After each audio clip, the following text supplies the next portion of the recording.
everyone. I'm Jonathan Mills, and welcome to Misunderstanding Millennials, where we hope to help you understand millennial culture a little bit better. And look, I'm going to jump right into it today. I usually do my spill at the beginning of the show, but I'm going to get right to the topic today because I'm going to try and get this done in 15 minutes first segment, but we'll see.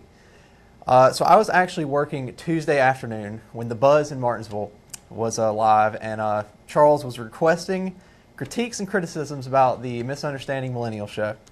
I'm not really surprised at the response, but a lot of criticism we received, just like I feel like it was wrong. I feel like it was like misplaced, a little misinformed, and I would like to just take today to sort of do a criticism show. So if you have any like criticisms or thoughts or ideas, we've asked a million times on the show. If you have ideas of topics for us to talk about, we'd love to hear them and we take them into consideration and have a show about them. But today I want to kind of just take a chance to defend Chance and myself. Chance unfortunately can't be here today, so it's just me today. But I'm gonna try and go through it today on my own. But I just want to encourage, just like Charles did on the Buzz, anyone, please call in and email and let us know what you think of the show, anything in general. Your feedback really helps us understand what you want to hear more of. Because, we are trying to tackle millennial topics that we feel are important to millennials that some people might not understand, but that might not necessarily be what you want to hear about, and that's fine, as long as you just let us know what you want to hear about. The email is up on the screen right now. Go ahead and feel free to email if you have a question or a topic or comment, concern, anything. Phone numbers, we had a lot of complaint about phones. The phone numbers will be up hopefully next segment, and we'll be taking some calls. But I want to address the phone line thing since a lot of people talked about it. A lot of the callers to the Buzz said they could never reach us on the phone lines, and I literally don't know how that's possible because you can't see it on screen right now. But there's the phone right in front of us, of course, because we talk to the viewers, and we can see as the lines light up, letting us know that somebody's there. Previously, we didn't have a producer, and Chance was kind of like we were kind of doing it on the fly here at the desk. But now we have a producer that's getting the lines and putting people on hold so that we don't have to jump right into a call if we're in the middle of a thought. So I don't see how anyone should not be able to get through the lines.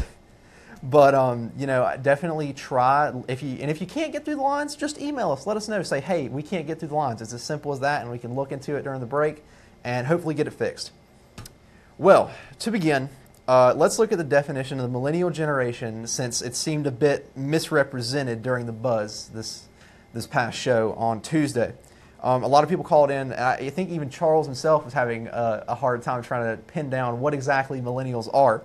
The confusion is understandable, though, because the range of years that millennials are falling under has not really been set in stone. But it's sort of understood that millennials are to be somewhere between the beginning of the 80s to the end of the 90s, and that's sort of the millennial generation. So millennials now are no longer high schoolers. They should not be high schoolers should not be considered millennials. Those are what's considered Generation Z. So a nice note: all millennials are adults. We're not children anymore. We're all adults. Like I said, this means our generation is no longer in high school because a lot of people like to blame a lot of actions of like 14, 15-year-olds. On the millennial generation, when it's really not technically true, as that gap is close, but it's not necessarily true. Another comment that a caller had to the Buzz on Tuesday was that we're the generation that was born with tablets and phones in our hands, which is at least from my perspective, I'm like on the very end, like the tail end of being a millennial, and that's just not true, really. I mean, at least speaking from my personal experience, I never had a cell phone until I was about like 12 or 13, and you see a lot of toddlers today running around with iPads, or toddlers and preteens, I guess, running around with iPads and cell phones, and that is definitely the generation after us. That is not the millennial generation. I just want to get that straight. But interestingly enough, Chance is a big part of the show because we kind of have this sort of outlook that contradicts each other sometimes. But he actually is closer to the Gen Z bracket than a millennial because he's 18 years old, so he's kind of on that very end. Like he kind of, depending on what definition you're using, is where he falls as either a millennial or Gen Z. We got a lot of criticisms on Tuesday on the Buzz. I had just came in to the studio here in Reidsville to start work for that day, and I switched over the feed to the Martinsville feed, where of course I'm waiting for headlines to come in and doing my job. And I was watching the buzz while I was waiting, and I saw that this show was going on. So the first thing I did was I took out my phone and opened up a document on my phone, and I started taking down notes of everything that people said about the show, because I wanted to address them fully on the show today. So that's what I'm going to kind of get into, is just sort of addressing some of these smaller criticisms that I can sort of go through really quickly. Some of them I can kind of feel like I can kind of debunk a little bit. And so I'm going to get through those, and hopefully it's not going to take too long. But I really just want to take a chance for me to defend myself and defend Chance, since he can't be here today. One of the first calls that came into the buzz on Tuesday, the caller said that they never improve. Please let us know what it's going to take to improve this show. Neither me nor Chance, we don't consider ourselves professionals at this, and we're doing this. Well, originally at the request of Charles, because he thought it would be a good idea for a show, and we thought it would be a fun time, and that's why we're here, because we thought it would be an interesting take here on Star News and on this station. But we've recently got a full-time producer that makes it so much easier. We can now do things like the box in box without Chance having to literally get up and walk away. But I feel like we've made so many improvements. We've painted the set. We had a monitor back here that was a little janky. We've upgraded from that. We got the desk. We got the chairs. I would say this has come a long way. Of course, we can go further, but we've come a long way. So I would say that they're not improving is kind of a little like we're improving. Just give us a little credit now. But we also received some comments about not going around at the last cruise-in for interviews, which we mentioned that we wanted to do. And I just want to, again, defend myself on that, because the cruise-in that just passed, our show the Thursday before, I'm pretty positive that I made the announcement that I was not, or likely not, going to be there that Friday, because I was going to be out of town, and we would not have enough time to prepare questions and basically get everyone ready to go around at cruise-in and interview people. So don't think that we don't have that in mind, because we do. It's just when that comes up a day prior to when the event is actually happening, it's very hard for us to actually go through and do that. I've heard callers say that they don't make any sense and they never give insight on anything. That was a complaint that we had a couple weeks ago, or actually it was closer to I think the second or third show that we had. And like I said on Ken's show, and I replied to that caller, we're here to try and help people understand things that they currently don't understand. And I understand that sometimes that doesn't make sense. And we're doing our best to try and make sure that everything we cover is sort of, worded and explained in a sense that would kind of make sense to everyone. If you truly don't believe we give insight on anything, then I feel like we cannot help you. We give our viewpoints on every single topic that we talk about, and I feel like if you don't think that we do that, then just change channel. Just change channel, honestly, because we do a lot of research. We do a lot of research on our topics. We talk a lot about what we think, our opinions, and topics that we're honestly passionate about. So if you don't think we're giving insight, I really don't know what to tell you.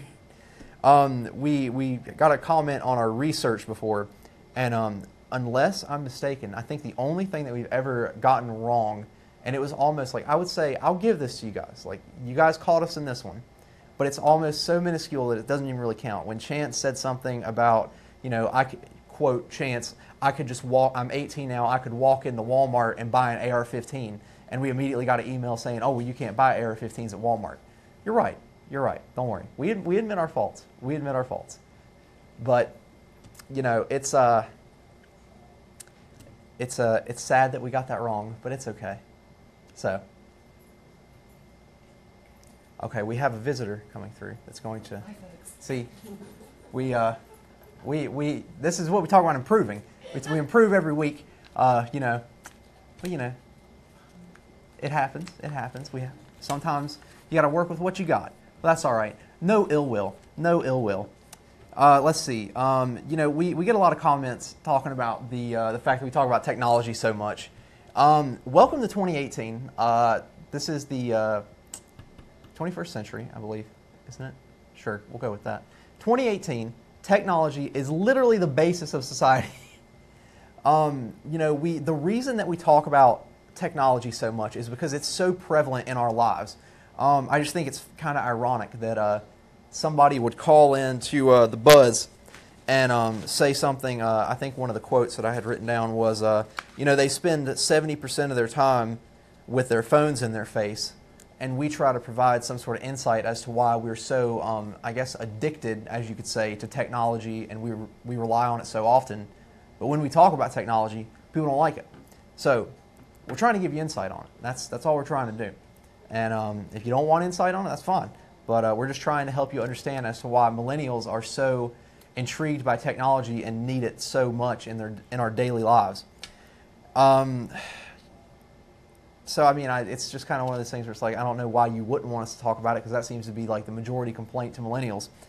Again, the millennials walk around with their phones in their face 70% of the time. It's modern technology, so it's like, why wouldn't you use it? I mean, that's like saying, we sit in front of the TV for 8 hours a day watching TV. I mean, why use it? Why do that? It's a waste of time. Our phones are really our connection to our family and friends, and that's just not a millennial thing. That is an everyone thing. If you own a cell phone, you're not having to send a letter to somebody to get in touch with them anymore. You're a simple, few taps on your phone away from getting in touch with somebody, from across the world if you want to. So it's like, why wouldn't you want to use that? But of course we have like such a need for that, though, because that's our connection to the world, essentially. And I know a lot of people would complain that is like, that versus, actual physical interaction and like speaking with others it's not as good as that. But I mean, when you have access to it, why not use it? We have access to so much information through our phones and our devices. It would honestly be stupid not to utilize it. So it's like, if you would rather stick to these old ways of communication, like you're like, no cell phones because, that modern technology is going to rot your brain, it's a horrible idea. It's like, why not use it? Because we have access to it. I guarantee you that a lot of the people who criticize us for our tech use probably sit in front of the television for just as much time that we use technology every day. If you're watching the show right now, you're sitting in front of your television set watching us, and you're using technology. You're sitting there, you're trying to get informed by the show. Maybe you're ready to attack. That's fine, but you're still here watching. You're still here spending those precious hours of your day doing this and not doing something else. Here's another one. If we have, I think we have a few more minutes before we need to take a break. We also got some comments about how we sit here and play with our phones during the show. Come on now, come on. I can show you. My phone's literally sitting right in front of me. This is my email for the show. The email that you see on the screen right now. I refresh it. We also do Facebook promos, and I'll check those to see if we have comments during the show. And like, how can you criticize for checking our email? Like, yeah, we're playing with our phone, but we're also checking to see if we have any incoming mail that needs to be answered on the show. So, I mean, just leave us alone on that. Like, we're literally doing that for the show. It's not that we're sitting here playing. Like, I've never sat here and played games on my phone during the show. And I was talking to Ken Eccles about it the other day, and I don't want to drag Ken into this argument. So Ken, if you're watching, I'm sorry, but if you watch Star Talk, Ken sits up at on the desk or at the desk rather, with his phone and his tablet, and I've seen him with his laptop before, checking his email, and it's no different than that. So I don't see why we're receiving so much criticism about having our phones in our hands, checking the email and everything while we do this show. Let's see, another one. We've been called spoiled before, talking about the Buzz show on Tuesday. Like I said, our generation was not the one that was born into modern technology like tablets and phones. That's Generation Z. There needs to be a clear line between the two. No ill will towards Gen Z, but that's a totally different generation. So don't lump them in with us. Like I said, I've never had a tablet or phone as a child, so that's pretty much, you got the wrong generation on that one. And if anything, why are we to be blamed for being spoiled? If anyone is to be blamed for this generation being spoiled, would it not be our parents? Because as a child, I was not the one spoiling myself at 5 years old, getting everything that I ever wanted. And no offense to my parents or anything, I appreciate it. But if your parents do stuff for you, I mean, that's fine. And but a lot of people look at us and say, "Oh, well, you guys are spoiled brats." Well, don't blame us for it. It's not like it was our decision. Let's see. we were, or millennials in general, were called arrogant, self-absorbed, don't care, lazy, and don't have anything to do. Trust me, if we didn't care or if we were lazy, we would not be putting in the time and effort to be here every week. And that's just the honest truth, you know. If there was something else that I could be going to do, I mean, I could, but I don't. I come up here once a week. I prepare and research before the show the week prior and come in here ready to do it every week because I want to do it so people can watch it and they can hopefully learn something. That's why we're here. And remember, an important thing to remember when you're talking about millennials in general, saying they're arrogant or self-absorbed or lazy and don't care, is you are generalizing 80 million individuals as if all 80 million individuals are arrogant and lazy and just don't care about anything. And that is just ridiculous. That is just a ridiculous claim. I feel like we should go ahead and take a break, and I have a couple more stories that are a bit more lengthy that I can get into in the next segment. But we're going to go ahead and head to a break. If you have any questions, comments, concerns about the show, the phone lines will be open soon. Go ahead and send an email our way if you want to. You can see the email on your screen there for the last few seconds, and we'll be right back after this.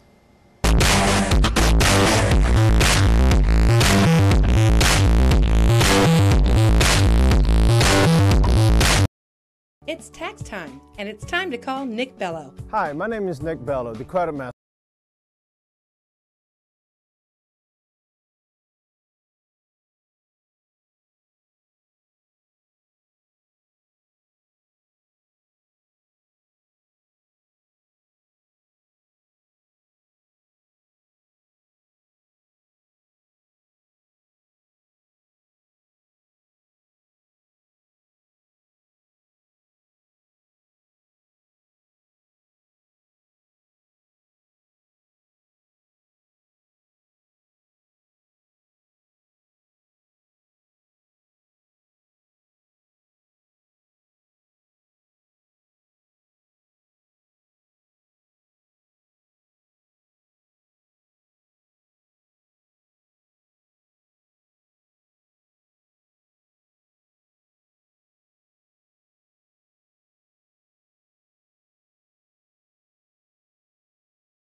Hi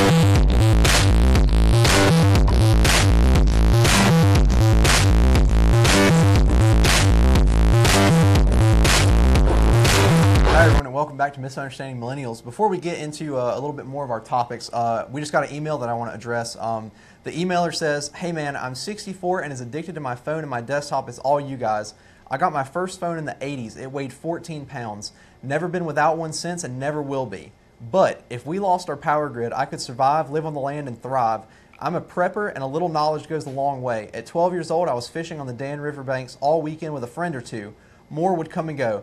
Parents knew where we were." Well, I just want to say I want to thank you for agreeing that that even though we have this technology and that we might use it so much that it seems like we're like addicted and we can't put it down. But people need to understand the uses of this technology. I just want to thank you for that. That as saying you're 64 and you're as addicted to your phone and your desktop as all of us. Thank you so much for that, because I feel like somebody finally somebody reaches out and understands. And I totally agree with you about the power grid thing. I feel like probably not everyone is as skill suited or has the skill sets of, say, a prepper. So I feel like not just a lot of millennials would struggle without the grid, but I feel like a lot of individuals in general would struggle. And I feel like that's a good point. I feel like a lot of those really basic survival needs, if people don't know them, it would probably be a bad time without the power grid. But thank you so much for email. I really appreciate it. We can jump right back into the story that I was telling about this past Tuesday. This is another interesting comment that I noted from the Buzz on Wednesday, and it was directed specifically towards me and my schooling. And I don't want to sound like I'm nitpicking too hard, because I'm afraid that that's going to be what somebody says to me about this. And the comment that I'm addressing, I'm not sure if it was just like misspoken or misinterpreted. But like I said, I was literally in the studio taking notes as the Buzz was on live. And the comment was one of them referring to me. He's going for a master's degree, but all he ever does is go to school. He never gets out and works. I'm not sure how else you intend to get a master's degree without going to school. Because I can tell you can't go to the store and buy one. There's a lot of money involved in getting a master's degree, of course. But, clearly you have to go to school for a very long time. For anyone who's maybe not informed, it's 4 years for a bachelor's degree and then another 2 on top of that for a master's. And that's if you get through all your classes in the 2 years that are expected of you. So, how else would you get a master's degree? Of course, people will have part-time jobs while they're in school. Sometimes that works for some people, sometimes it doesn't. But like I said, you just can't buy one from the store. You have to spend a lot of time doing schoolwork, doing homework, projects, like a thesis.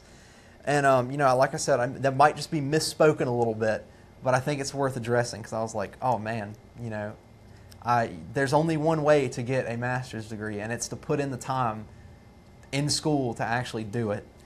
And another claim that's been said a few times about Generation X, which is the generation before us, which would be our parents. If we're looking at the sort of the timeline, we have the boomers, the baby boomers, Gen X, the millennials, and then Generation Z, which is the newest generation.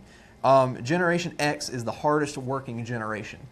Well, yeah, I'd hope so, because they're all adults by this point. And not to backtrack on what I said earlier about all millennials being adults now, but the millennial generation cuts off at its cap at about the mid-30 range, meaning that Gen X is somewhere, I'll admit I don't know the specific range for Gen X, but I would assume that it's somewhere at like the upper 50s to the low or the high to mid-30s. Well, yeah, I would really hope that they're the hardest working generation, because they've been in the workforce much longer than a lot of us millennials. I just feel like, that's kind of a given, because, obviously if you look at a generation who's just sort of, its tail end of the generation is reaching adulthood and starting to get out and, get out of school and sort of begin their careers. Yeah, I feel like you can't look at us and say, yeah, they're the hardest working generation.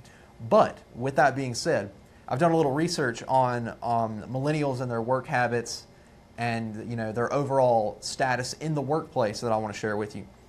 According to the Journal of Business and Psychology, they compared boomers and Gen X Millennials reported, let me restate that, comparing boomers, Gen X, and millennials.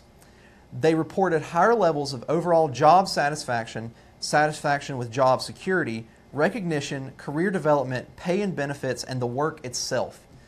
They had higher levels of overall, basically, essentially, just, if you look at a millennial at their job, or working in the career that they work in, they're typically happier, and the more they're happy with the stability, their benefits, who they work with, than most other people, and I think that's an important note. Another, which I took from the White House Economics Facts About Millennials, we are also staying with our employers longer than Gen X workers did at the same age. So we are more content with where we're working, and we're not jumping around from job to job like the previous generation did, a little bit more than us at our ages. So I think that's very important to know. I'm not going to say that saying Gen X is a harder working or not as hard working as millennials. I'm not going to come out and say that because I don't know the facts, but just like the logic in my head, I would assume that you probably are, because you've been adults longer than a lot of us, and you've been in the workforce longer. So I feel like that's kind of a given. But I think by that point, that's pretty much all the criticisms that we had. There were a couple that we got that I guess I'll note just for a little laugh. We had one person call in and say that the Chance looks like he's ready to rob a 7-Eleven with his hoodie and sunglasses. That's a comment that we got on the buzz. Another one said something along the lines of, if they're so bored and don't have anything to do, they should just bring back the draft. I don't know what the purpose of the draft is serving right now, but thank you. And another that talked about Plato and Aristotle. Now, fun fact, I actually studied a good bit of philosophy at UNCG. And you know what? The caller isn't necessarily wrong. Plato and Aristotle did have some complaints about the young generation, but they also had a lot to say about making sure that the young generation was taken care for and educated so they could be brought up as a strong generation when they reach their maturity and adulthood. So just because Plato and Aristotle said that the generation had some faults, I believe one of the actual quotes from Aristotle was that something along the lines that the young generation just seems as if they're walking around intoxicated at all times. And I mean, some people might be like that. I won't lie. Some people might be like that, but they didn't write off their young generation from the start, and I think that's important to note. The millennial generation is sort of coming to age now, as the tail end is starting to hit their 20s and starting to get out into the real world and working. And I think it's important to note that we're not perfect. We're just sort of stepping into the water. We don't really know what to expect yet, but give them time to learn. Give them time to learn. Don't write them off like immediately. But and again, it's like we can look at the Generation X, our parents, and look at the Boomers and the parents of the Boomers. I've heard plenty of stories from people who would be considered Generation X that said that their parents and their grandparents always complained about them. Listening to rock and roll music and going out and getting into trouble, all the loitering. But every generation I feel like kind of goes through this. From everything we've seen and everything we looked at, I feel like every generation kind of goes through this at its sort of like maturity point where they're now out on their own. But at this point, I want to go ahead and open the lines up. Actually, we'll open them up after we take another quick break. The email is still open. Go ahead and send us emails and be prepared to call after this break. And we'll be back taking calls after these messages.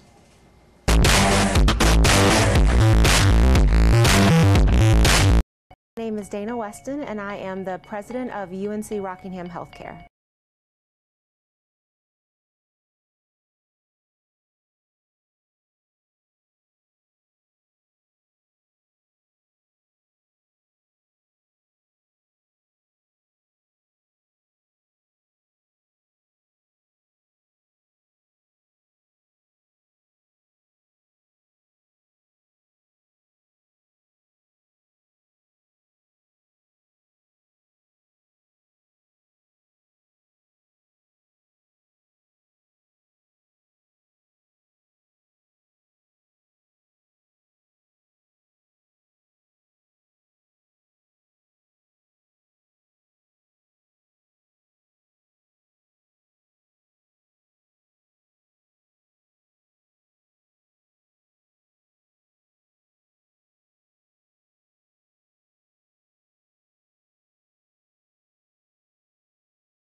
Welcome back to Misunderstanding Millennials. I'm Jonathan Mills. Chance is not here with us tonight.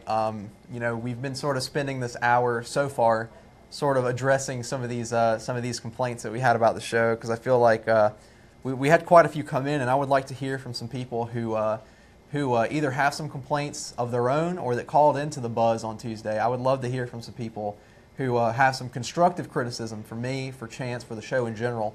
I'm checking the email. We got a great email earlier talking about someone who was 64 years old and agreed that they're just as addicted to their cell phone and their computer as probably we are.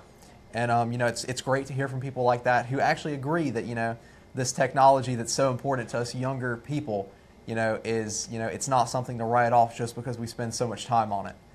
But if you have any sort of criticism or anything you would like to let us know of ways to improve the show, and I'll just share with you a couple of ideas that we've been having that we would like to do. We've had a lot of people call in and say that they'd like to see us out doing some more stuff in the community, and we had the one person call in on Tuesday and criticize us a little bit for not doing anything at the cruise-in. But that we do have plans to do that. You got to think it was previously me and Chance alone doing this project, doing this show alone, just the two of us, and it was very hard. He had to walk away and go take us to commercial breaks. So that's in the works now that we have a producer, and I'm really excited about it. But it's just not something that we could do technically overnight. But we have a call, and I'm going to go ahead and take that. Hi, caller. You're on the air. What's up? It's me. Charles. Charles. It's a call my own show. Isn't that good? I think it's great, man. I'm really interested to hear what you think. I want to know, So did you watch my the first 30 minutes of my defense? I hate to say I couldn't because I was working. Okay, that's fine. I mean, I hey, can work. Our movie theater right now. It's summertime. It's busy as heck, and we don't have enough people. So we were busting at the seams. I was dying to listen. Can you give me a 30-second synopsis, overrun of what it was about? Yeah, of course.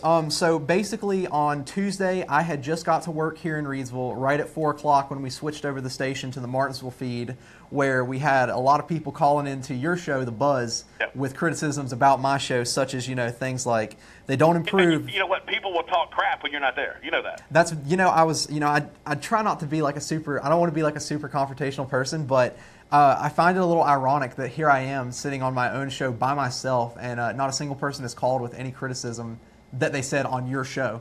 Oh yeah. That's the way it always works. That's the thing I've learned about putting on TV is you've got to always let them have that venue, and it's usually not on the show that they want to fuss about. That's right, because they want to fuss at somebody that might listen to them and get on their side. That's right, because we've had people call into Ken's show the next week and complain about us.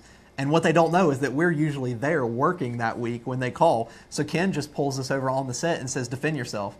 But, they were saying things like, all they ever talk about is technology. All they do is sit there. They don't give insight to anything. They just play on their phones. They're arrogant. They're self-absorbed. They don't have anything to do. So I'm just I feel like I got to defend myself. Did you listen to them a little bit?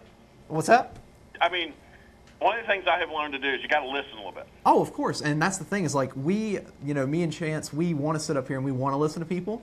Yep. And, we say it all the time. We don't want to seem like we're Chance. up here. Chance, I feel like Chance likes to play the antagonist a lot. And I try to be a little bit more open. And he sometimes gets on about that. You have your opinion. That's why I know I'm in trouble. Yeah, he tends to do that. But, like I said, he's right on the line of Gen Z. But I'm liking the synergy, people fussing. Because, to me, that's one reason I said yes to the show. Because I think there's a great divide sometimes between the generations. And I totally agree with you. And the thing is there has to be a good balance of understanding and just realizing that, hey, we aren't the same young people that you were when you were young, and that's just kind of how it is. It's one of the things I touched on last week, because I think the one thing that does aggravate me, I actually talked to a young person today, and they said their vote doesn't matter. I hear that a lot, and me personally, I'm totally against that mentality because, of course, if you have a huge group of people who say their vote doesn't matter, think about how many people, that don't say they don't matter. Yeah, but that doesn't even go along with logic. It doesn't make any sense, and I totally agree with you, but it doesn't go along with logic because if you get more people and they get voting, then you can win the decision. Exactly, and I totally agree with you, and I feel like that's happened a lot in history, and we look at And I feel like that's another thing, and I know you said last week that we were, sometimes making excuses about it, but to defend myself a little bit on that point, a lot of times I feel like so many people are so hostile and aggressive towards millennials, like for their beliefs and everything, that when you degrade somebody so much purely based on what generation they're a part of course they're going to lose their motivation to try and fight for what they believe in. But see, I think that's your problem is you don't show enough fight. Yes, and I agree. In other words, the millennials seem to be like, well, I'm lost already. And that's I mean, again, I'm not going to speak for 80 million people, but I definitely feel like some people are like that. And, after time after time after time of trying to fight and trying to, have this movement or idea and getting shot down over and over and over again. You're going to get shot down. Guess what? You're going to lose when you win. Oh yeah, everyone. I feel like everyone knows that you gotta lose some to win some. That's right. So right. And then what you do is you evaluate for every time you have recaps and say how could we done this better? How could we done this better? How could we improve next time? That's the key to that. Of course. And I think I'm a good example of this because I don't win all my battles. But I like to fight. I like to, I like to fight for the cause, and whether it means like burned out fire victims, or whatever. I like to try to raise money for people that need it. Mm-hmm. I raised $5,000 for the local Salvation Army, and then it got matched to $10,000, and that's by doing something. But if you sit in that chair and act millennial, then you're not going to get far. Oh yeah, I mean I totally agree with you. I feel like the sort of mentality of just something doesn't work after so many times, let's just give up and just give up on it because clearly nobody wants to listen to you. It's a sad mentality that a lot of people have, and people do have it. But that's what people don't like about millennials. I want you to get that. Yeah, I totally understand. People that work their ass off, and they see somebody laughing and giggling doing nothing, they're like, shut up. Because unless you go do something, then don't want to listen. Yeah, and I feel like a lot of people sort of use those people that you reference, they just kind of sit there and they don't really do anything and they just kind of goof off, and they see like a couple individuals that they know that look like that, and they immediately write off all 80 million individuals that are millennials and say, well, they all must be lazy and sit there and do nothing all the time. So I mean, what good are they? I'm gonna give you an example now. Chase that works in, he's almost a millennial. Is he technically a millennial? He is a millennial. He is. All right, no, but the thing, and you got Chance. And I love both of these guys. But one thing I see is like Chase, he knows how to like aggressively go in and fix the problem. Oh yeah. In other words, he is always there 3 hours before I get there trying to figure out what could go wrong, and I love that because he has that ability. Now Chance is sitting around there going like, what can I do? Yeah. And it's like he can't see what's right in front of him. It's like if he's not told exactly what to do, he might not do it. I'm not. Do you see the difference? I'm not going to disagree with you, and I think that's another interesting thing about the millennial generation is if you look at Chase, myself, and Chance, we really are sort of the beginning of the millennial generation, the middle, and the tail end, and you can really see the differences. Even though we're all lumped together as one generation, you can really see the differences in how each one of us work, or just interact with each other, or just do anything. I'm gonna tell you the one. If I'm in a war, I want Chase with me. You don't want me? Well, I want you because I know you're going to be on time and you're going to be efficient. But I don't think you're going to bring the extra thing that's going to make that show killer. Okay. All right. I mean, and you've helped me a lot. I'm not going to deny you that. But I'm telling you the truth. If I'm going to go to a major production, and that's why I want Chase on our major productions, because I know he's going to be there probably more in the mindset of doing the production than me. Okay, yeah. So he's better than me, so that's why I want him there. Oh, I mean, I've worked. He's going to be outthinking me, which is going to make the show better. Oh yeah, and I've worked with Chase a lot. When I came back, one of my breaks during school, I was here and working with him, and he knows so much. He is like, he's one of the best people to work with, and he knows everything about what he's doing, and I like really admire that. Oh, he's in it. He's in it. Oh yeah, and I think that like now that I've kind of like done this show for maybe like I think it's been like 3 months now. It kind of started out as more of a, oh well, this will be fun. Let's just kind of play around with it too. This is serious, and you can really do so much with it.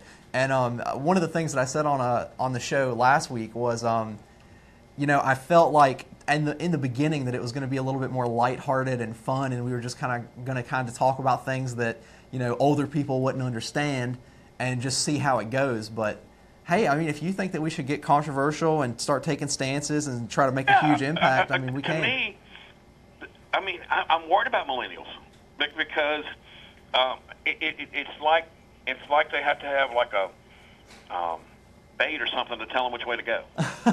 And I mean, you know, I feel like a lot of people, and again, I don't want to sound like I'm making excuses, but I feel like that sort of. People don't listen to us. It's like, well, get louder. And I agree totally. But you know, I could tell you there's a million times, like especially, for example, maybe a little different. Like let's say I'm at school working in like a group project and we're trying to come to a consensus about an idea, and you keep throwing out this idea and you're like, I think this will work, but nobody wants to listen to you. You eventually are just like, fine, you know what? If you guys do this and it screws up, you know, it's not really my fault. Which I don't think is. You know, you didn't present your argument good enough. Exactly, and I don't think that's a way to be. But a lot of people are like that, and it sucks. But it's almost like rather than trying to convince the older generation, you know, that some of our ideas are better, maybe it's convincing the millennials to stand up a little bit stronger. Maybe. Yeah, and you know, stand up. And I think that's the word I'm gonna leave tonight because I don't want to take over the show. Okay. But stand up. But that's one of the things. My advice to you guys is stand up and be heard, and don't let somebody say you're out. It doesn't matter. Okay. I think that is the best advice that any. I mean, that's the best advice I can give anybody. Yeah. Stand on your own 2 feet and don't let the world tell you what to do. Oh yeah. Individual. Be who you are. Exactly. Be and one of the things you're going to see me here, I'm going to take up for pot. Because I think it's horrible to see young people and old people have their lives ruined just because they smoked a little joint. Oh, and I totally agree with you. And I think me and Chance, we've discussed actually having an episode about that. But we want that to be like one of our most well-researched, you know, well-informed episodes. That we don't want to go like step out here with 30 minutes of Googling and try to convince anybody of anything. We want to actually like put a well-placed argument and have our facts and be able to defend ourselves. And stand up and don't let everybody don't let everybody sway you, because you're going to have people that say, well, I'm not going to listen to you. I'm not going to buy your products anymore because of your stance. You're going to have all that kind of stuff. But I've learned to stand up. I've run a controversial TV station for over 27 years, and I have not let anybody tell me how to do it. I've been threatened. I've people trying to get me off the air, but I kept standing up. Nobody will stand up beside me and debate me because they're scared to death of me, because they know that I'll stand up forever. And some people are just scared of that. But that's my success. That's my secret. Yeah. Doing this is just stand up and don't sit down. I totally agree, and it's totally a power thing. You know, if you're willing, like, you know what, you might not even have the most sound debate sometimes, but if you stand up and assert yourself, and show that you're passionate about what it is you're talking about, and I mean, you could probably out debate people half have you people. known that just go with the crowd? Oh, tons. I think that's a horrible, especially when I was like younger, before I was like in my 20s. Yeah. You know, it was pretty much, you know, what was the big Johnny thing? going to do? Screw what Johnny's going to do. I'm going to do what I want to do, and I'm going to stand up for it, and I'm going to be the person I am, and not let people tell me what to do. If you see any of these talent shows, the biggest advice all of the judges tell these folks is be your own self, create your own character. Exactly. And I feel like that's such a great thing, and that's like what I feel so passionate about. But I heard y'all on this last show. week, and I'm like, this is what I hate. Y'all weren't doing it. I mean, y'all were really just like defeated. Well, I mean, it was almost, I'm not going to lie, you kind of caught me off guard and bombarded me with a lot of information, but I know you talked about a lot more local stuff, and we had never really thought about trying to tackle more local issues. We wanted to Where does it start? Well, I mean, you know, we have to... You live. It starts where you live. Yeah, and I totally agree with you, and we're looking into sort of going into some more local topipics because, you know, I mean, it's a local television station, so it's like, why not? I mean, it never. And why don't y'all like go march into the regional city council and say there's not y'all don't think about young people? I mean, you make a fantastic point, and I think one of the big moments that somebody called in and talked about us being at the cruise in and walking around and doing interviews, and unfortunately I wasn't there that Friday. I was out of town and couldn't do it.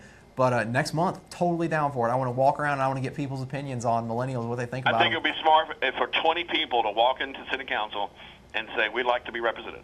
Oh, definitely, because I know a lot of people that I've known from school, from around this county, this region, that, you know, they either want to get out or they stay silent because they just don't care. Or run a candidate yourself. Yeah. A young candidate. Get somebody that's under 25. That would they can run for city council, and I think people will be amazed that the young people want to get involved, and just the amazement alone will get attention. Oh yeah, because I mean, take advantage of that attention, and you get in. You might not work the first time; it might take 2 times, but you keep shaking the cage. They'll look and they'll say, a young person tried to do this, and that's all it takes really to start something. Is a young person tries. So tell me that you believe that you do matter.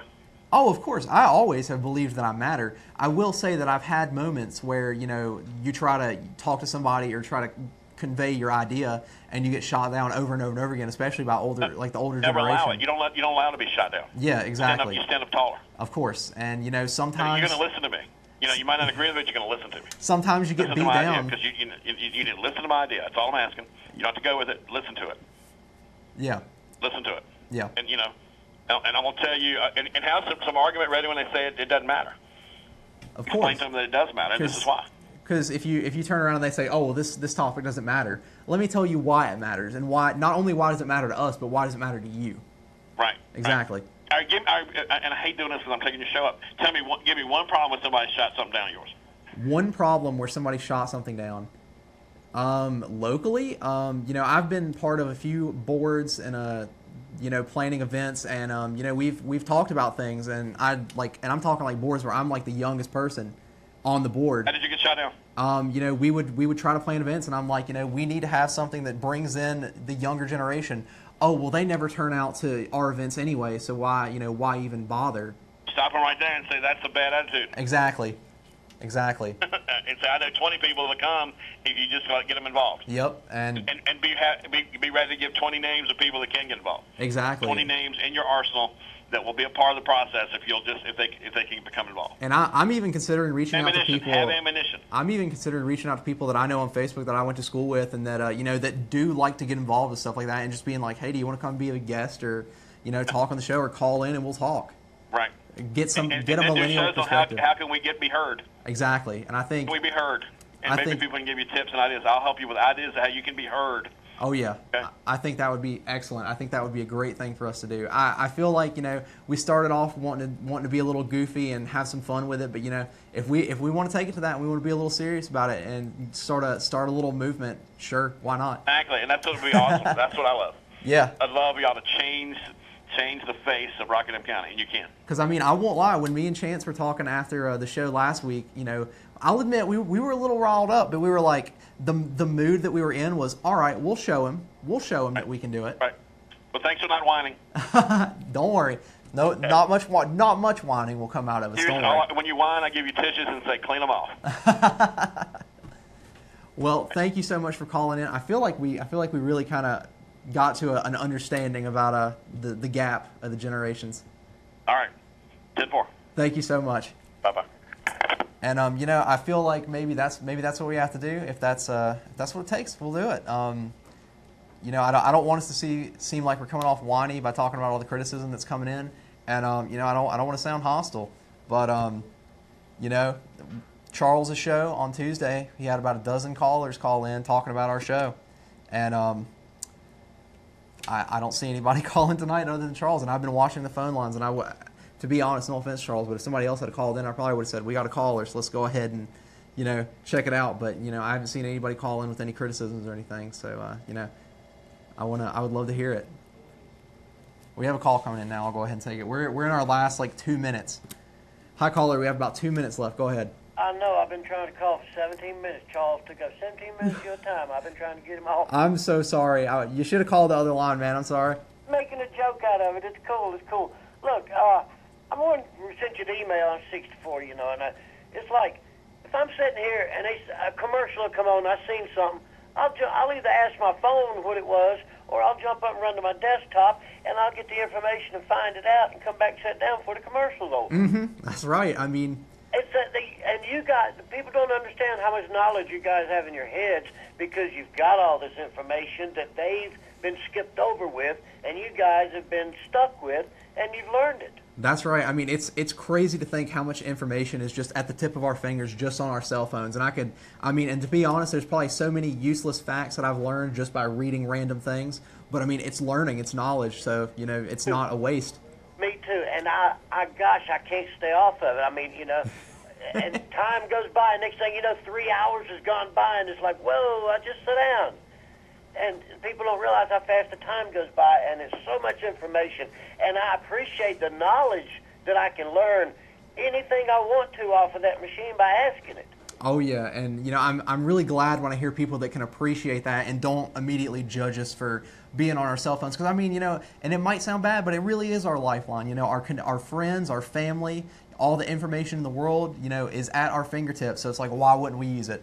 Yep, and I do the same thing. I utilize it even at my age because I was a contractor in Florida, and I had to have a phone. So I started out with when they first come out, and then I've never been without one, and like I said, I never will be, and it's just because the knowledge is there, and gosh, why let it go by? Exactly. Well, we're going to have to head out because our show is about over. Thank you so much for calling and email, and I really appreciate it. I still want to take you guys shooting, man. I mean, you got my email and my phone number there. Yep. Just I'll email you back. Call up, email, let us know some information, and we'll get in touch with you. We'll try and plan it. Thank you so much. Well, we got to go ahead and go. We got to rush out. Misunderstanding Millennials, Facebook, YouTube. Check us out. We'll be back next Thursday at 7 p.m. Chance will be back. Be there and check it out, and hopefully we won't lie too much. See you later.